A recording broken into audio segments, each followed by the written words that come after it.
This video covers the new features for OFA release v1.6.1. I want to start with the additional bar type that has been added, which you will see in the data series. As you can see, I already have a tick chart set up for the ES. This is selecting this option here, OFA tick base, and here we enter the number of ticks, which is a number of ticks or trades to complete a bar. In this case, I've just set it to 1500, so it requires 1500 ticks, 1500 trades to close a bar. As with all of the bar types, break at end of day is disabled, and that is the setting. In addition to the data series for tick bars, additionally in the OFA parameter section, you'll see this short grouping here of bar counter, color, font size, and a checkbox to indicate whether to show the counter for the number of ticks for the tick-based chart. These three parameters here only apply currently to the OFA tick bar.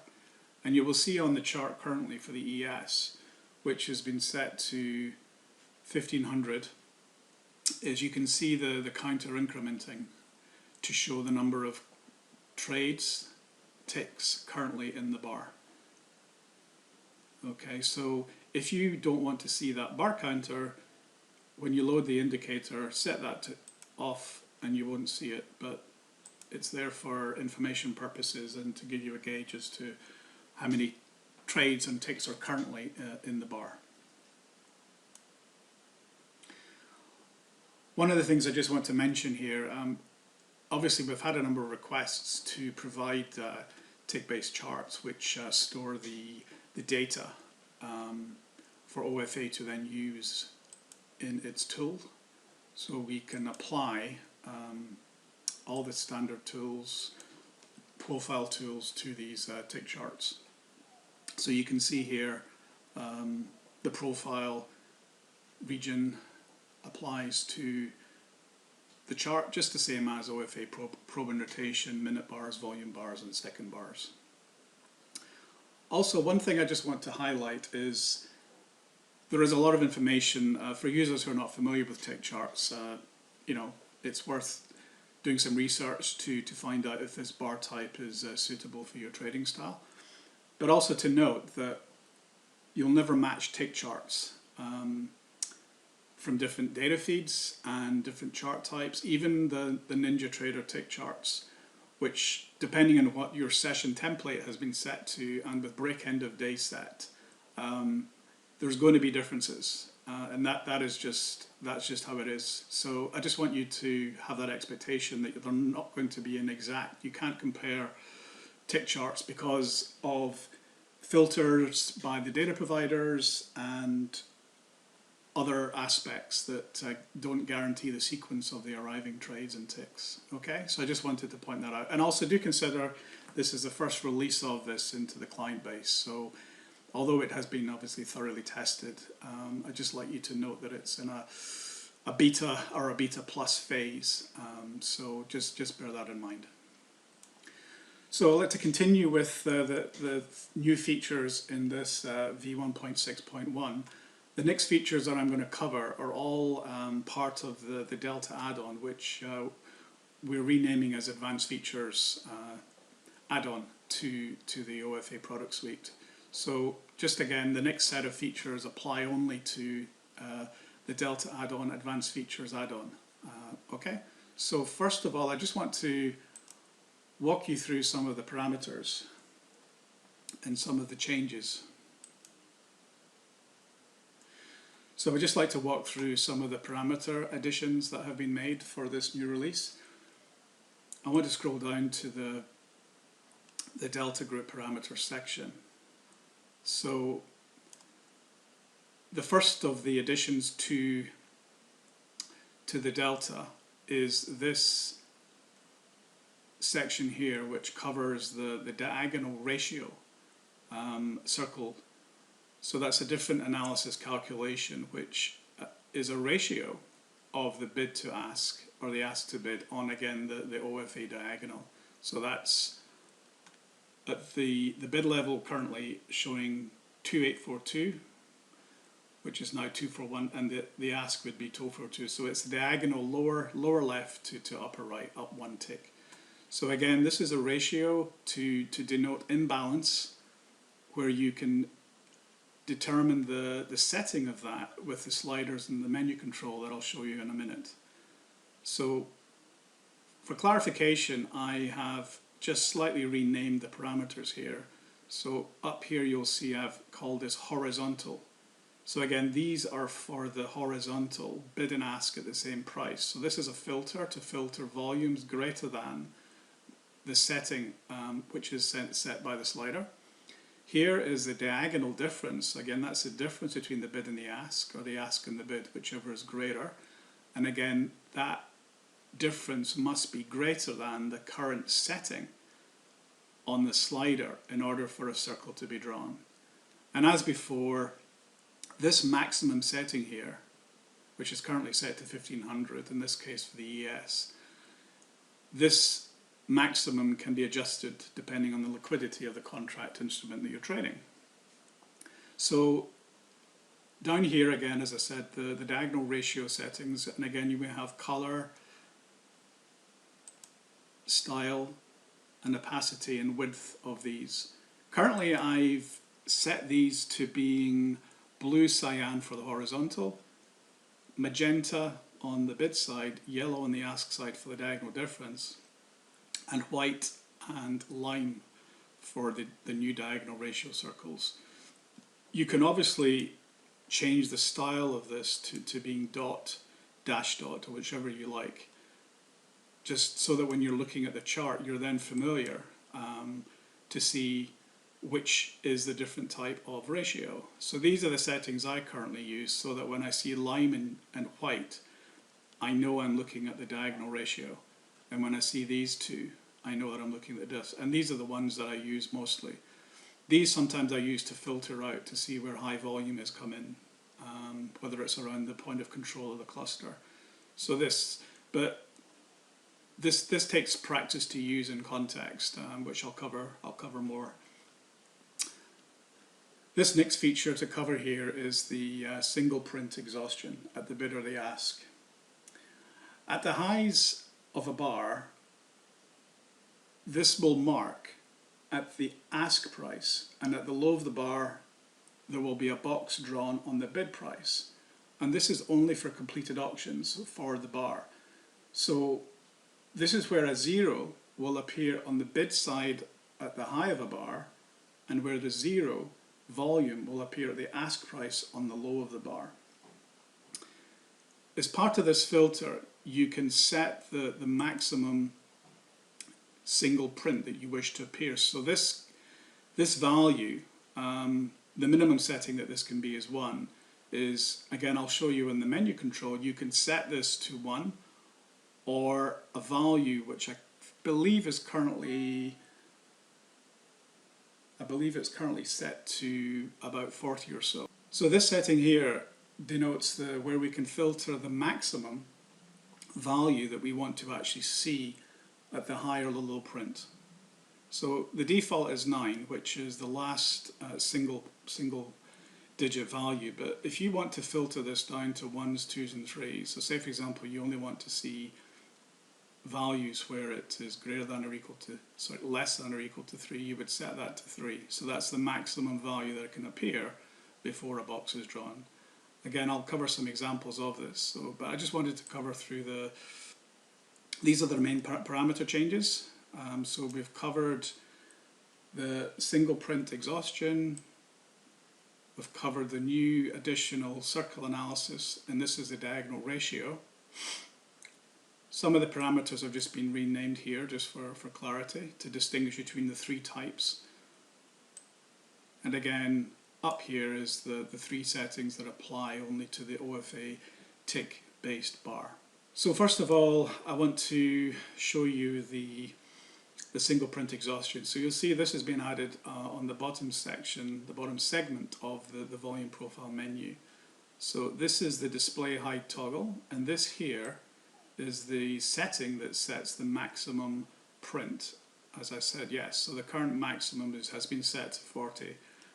If there's any requirements to enlarge that value, then please let me know. But for the purposes of it being an exhaustion type filter, I figured that 40 would be sufficient, but that can be adjusted, and also by setting it to lower value, it enables easier sensitivity in moving this. So I'm going to set this to 4 for the ES, okay, and then I'm now going to enable that. So I just want to scroll back to the open here. Okay, so you can see here on the bottom left, which is on the bid side, we have a magenta box. So that is showing exhaustion on that bar, and then here we have a 3. So again, the setting has currently been set to a minimum of 4. Okay, so all these other ones are filtered out, 13, 19. We have some exhaustion here, here.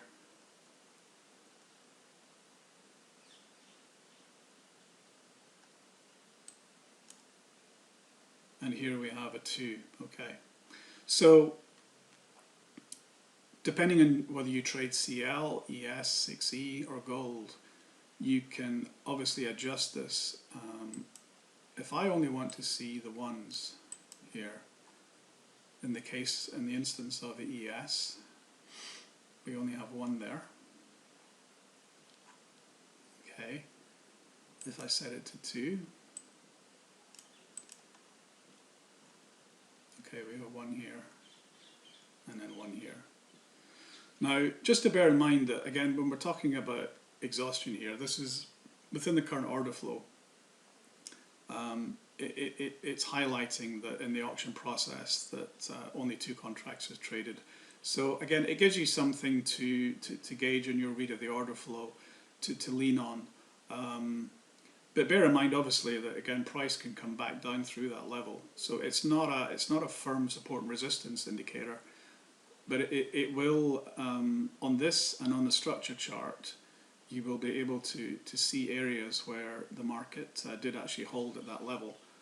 This is at 3 p.m. UK time, which is 9:30 Eastern. So just after the first half hour of the ES, that level did hold, and so that was, and obviously the delta here as well is fairly balanced at that level. Okay. If we now take a look at the CL for today, I've currently set this to 5 for the CL contract.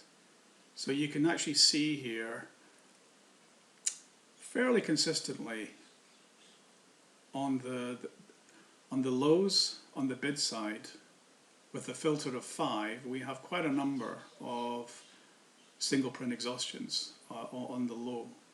We have one, 2 here which is broken, but there's definitely a better read here on the low of these bars, of these probe rotations, where we have some exhaustion. And again, it continues. We don't have any cyan boxes on the ask until we get to here, after the market makes a new high up here. So again, this will take some time for those who either read the print, or even if you don't read the print, you can look at this in your structure chart and see at a view, you can again dynamically adjust this value. If you're getting too many boxes and you just only want to have the 1s or the 2s or the 3s. Again, it's just adding some more color to your read of the order flow. It's giving a visual point of view to look at, to reference if the market comes back to test this, does it break through that level, etc. So the next feature I'd like to cover here in this new release is this section here. So you'll see the diagonal ratio imbalance. Above is the diagonal difference, which was in the current version you have, and then above that the horizontal. So again, I've just renamed this just so it's very clear which ratio analysis filter is being applied. Okay, so focusing on here, you'll see the slider here at the very top is adjusting the minimum multiple for the bid ask or ask to bid, whichever is greater. So currently this is, you can set this to 60 times, say for example, a circle will be drawn if we are 56.01 times the bid, and if the bid is 56.01 in volume greater than the ask, we will see a circle on the bid side. Okay, and you'll also see that decimals have been set here so that we can do some fractional analysis, so it's not just whole numbers. Similarly, for the ratios of the circles, I have adjusted these to be decimal, so you can have fraction rather than initially the release you have is whole numbers. I've adjusted this to give you some more precision. Okay, so on a structure chart, usually I set this to about a 4 or 5 or thereabouts. Okay, I'm going to set this ratio to about 6.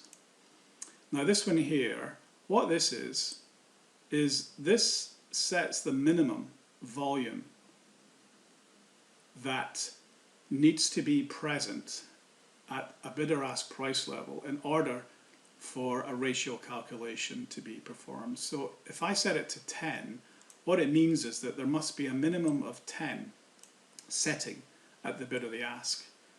So if I now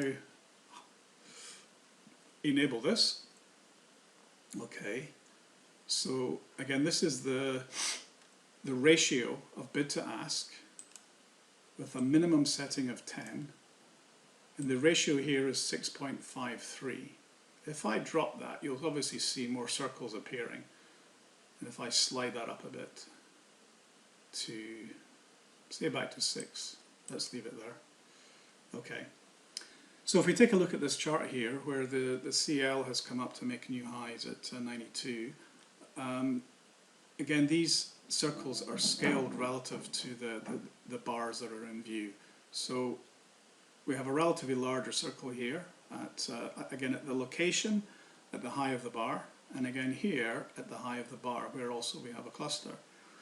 As I covered before, always do consider the location of where you see the imbalance, whether it's the imbalance on the ask side versus the imbalance on the bid side. What I've tended to note, there is a fairly strong consistent pattern is when we see the bid side imbalance on the top side, then generally we will get some follow through.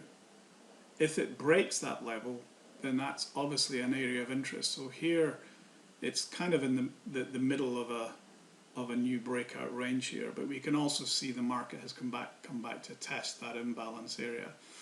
And this again, you can see on a smaller basis the actual single print exhaustion, and you can see those being drawn on the structure chart.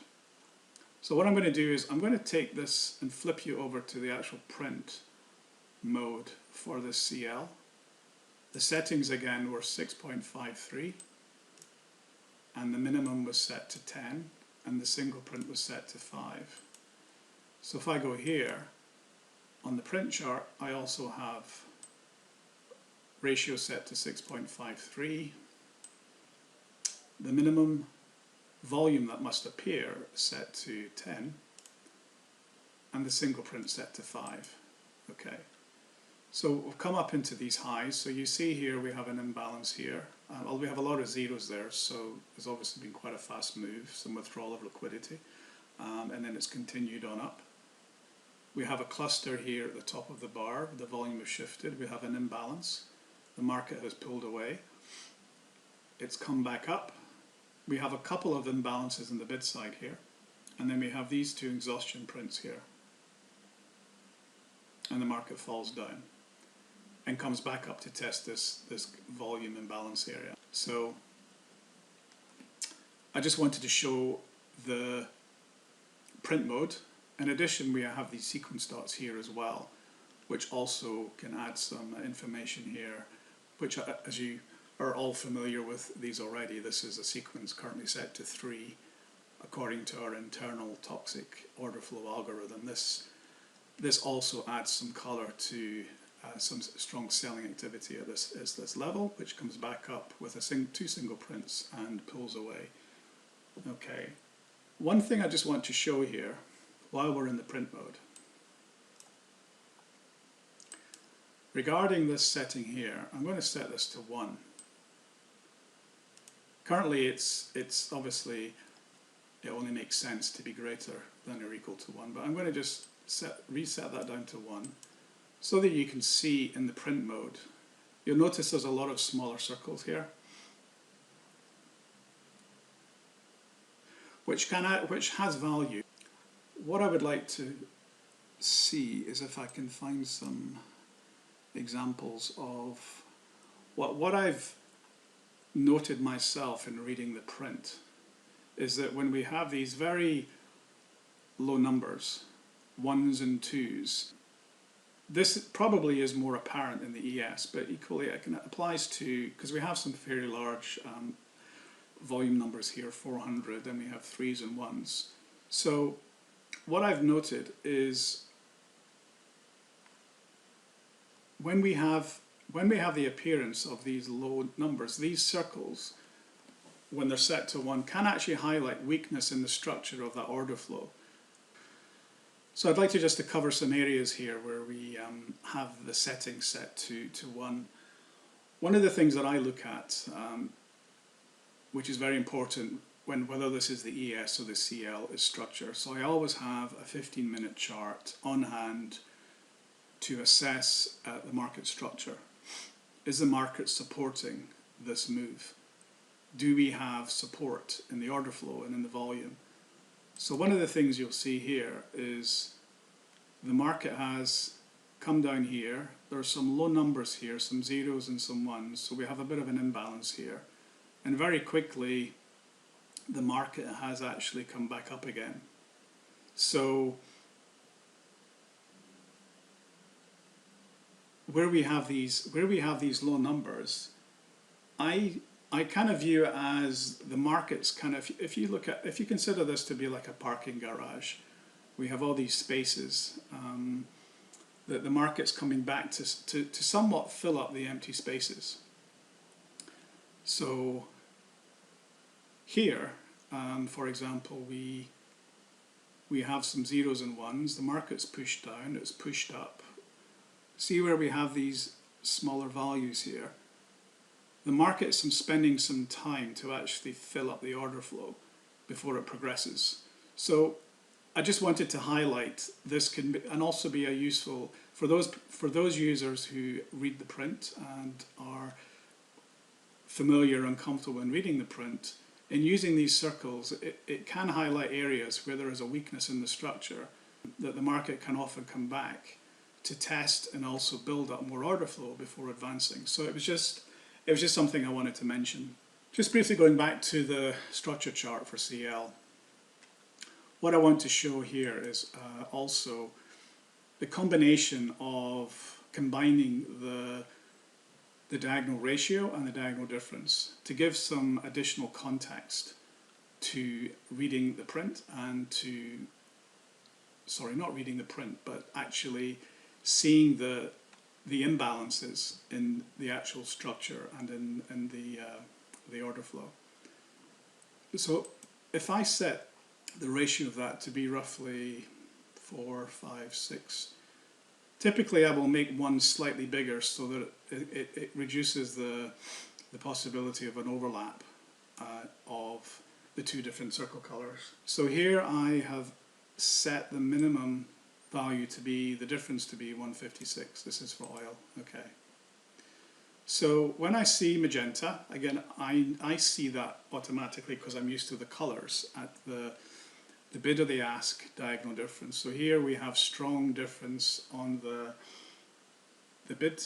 So the bid is stronger on the diagonal, and here again. Now, we broke through this level.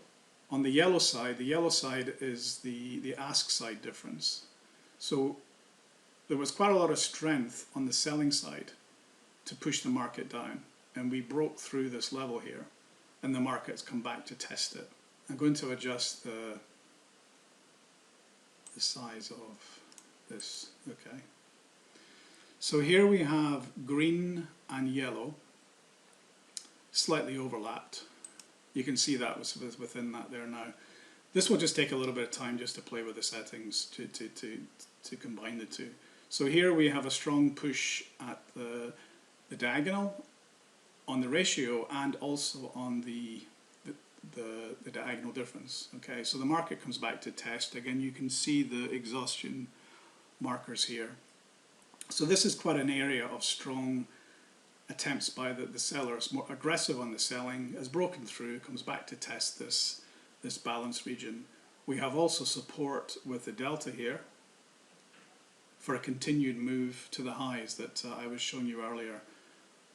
Again, you'll see by the yellow circle there, in addition to the green circle, we've got very strong diagonal difference at the high. So again, the location of the diagonal imbalance is nearer the high, and this is both the ratio and the diagonal difference to give a context of a combined area where we have a lot of high volume and then the market falls away. Here we have an overlap of magenta and yellow diagonal difference, so we have a fight zone here. So it's both buyers and selling, tug of war fight zone, and currently the market is balancing in this zone here. It's about a 25 tick zone here. Okay, so I just wanted to show one example, and I will cover some more examples of this, but I just wanted to show how you can combine the two. I can remove the ratio and you only have the diagonal difference. What I've noted is at different points in the day and different contracts, both of them have value and validity to highlight areas of imbalance. On some days, some situations, and different times of the day, the diagonal difference will be more apparent, and other days the ratio will actually convey more clarity as to what's actually happening between the buyers and sellers and the aggression in the market.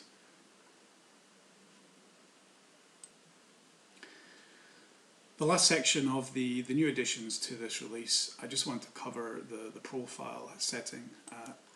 As you can see, when we draw a profile, we have this option to display or hide some of the statistics. Now this can be removed or it can be shown.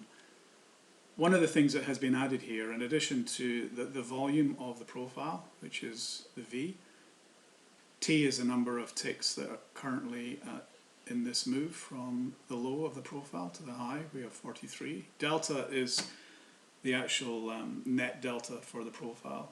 In this case it's positive 668. If it was negative it would be in brackets. The additional value that's been added to this display here is the CWAP VWAP risk. In continuation from DB's recent video series, I added to support this trade style, to support this trade, is to display the difference between the real-time CWAP and also where you see the dotted green here. This is currently the real-time VWAP. And I would just like to point out here for clarity that whilst I've added in here the historical VWAP, for performance reasons this value here will update on the bar close. So the one that's updated real time is the green. Now a lot of the time you won't see a lot of difference between the two, but sometimes in a fast moving market when the VWAP or the volume in a bar, it does shift a few ticks. The green will be slightly ahead or behind depending on the direction to the historical, but as soon as that bar closes, the historical will update. Now this has been done very consciously for performance reasons because there's an intense amount of calculation to re-profile this region and calculate the VWAP historical accurately and plot. So I just wanted to take this opportunity to clarify that where you see the CWVW risk, it is the real-time CWAP difference to in this case I've drawn it as a dotted green, which is the one that has been there and you're familiar with prior to the addition of the historical. Okay, so what this does is it gives you at a glance, if you're looking to, this was an example that we covered earlier in relation to the additional circle analysis. Currently I only have the diagonal difference displayed. So we see here again, we have a lot of trapped selling here on the print coming through, testing. We have a profile here of the breakout. So we have two things here, is that there's no volume that has a bar volume or clusters that have printed below the VWAP at this stage. We have a couple of ticks below, we have some exhaustion here, but what this enables us to do is it's a feature to help quickly assess the risk involved, so should you wish to take a trade around this CWAP, VWAP level. So in doing your ratio calculation, you know that you have, at this point, if you wanted to trade from here, that you have 5, if you wanted to have 1 tick behind, roughly 6 ticks of risk. To get your multiple of 2 to 1, you're looking to make 12 to have your initial 2 to 1. So it just gives you a quick way in these markets, and when you see opportunities like this, is you want to have this risk number on the low side, obviously supported by other factors with structure and volume. So I just wanted to cover this. This is a new feature in the Delta Advanced Features add-on. Okay, so I just wanted to quickly cover this and the other new circle analysis. I will conclude this video now, and I will add some more examples of this and examples where the risk on a bigger swing can increase to a higher tick level, to say maybe 15, 20 ticks, so that it gives you a gauge as to whether you want to take the risk of that trade in context, in line with other factors in the market. So, as I said, I will cover some more examples of this.